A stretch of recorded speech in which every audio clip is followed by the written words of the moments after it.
മിശിഹായിൽ സ്നേഹം നിറഞ്ഞ സഹോദരങ്ങളെ, ക്രൈസ്തവ സന്ദേശത്തിന്റെ ഏറ്റവും മഹത്തായ ഒരു സുദിനമാണ് പെസഹ എന്നുള്ളത്. കാരണം ക്രിസ്തു തന്റെ ജീവിതത്തിൽ അനുഷ്ഠിച്ച രണ്ട് കർമ്മങ്ങളാണ് ഇന്നത്തെ ദിവസം നമ്മൾ ആഘോഷിക്കുന്നത്. ഒന്ന് കാലുകഴുകൽ ശുശ്രൂഷയും, രണ്ട് അപ്പം മുറിക്കൽ ശുശ്രൂഷയും. ഇതിലൂടെ മിശിഹ രണ്ട് കൂദാശകളാണ് സ്ഥാപിക്കുക. ഒന്നാമത്തെ കൂദാശ പരിശുദ്ധ കുർബാനയും, രണ്ടാമത്തേത് ശുശ്രൂഷ പൗരോഹിത്യവും. ഈശോ ഇവിടെ കാണിച്ചു തരിക ക്രൈസ്തവ ലാളിത്യത്തിന്റെയും എളിമയുടെയും ഏറ്റവും ഉദാത്തമായ ഒരു ഉദാഹരണമാണ്.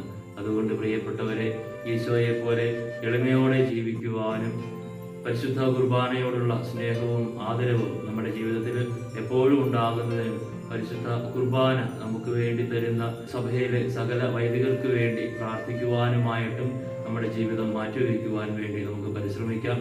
നിത്യപുരോഹിതനായ ഈശോയോട് ചേർന്ന ജീവിതം നയിക്കുവാൻ വേണ്ടി നമുക്ക് പരിശ്രമിക്കുകയും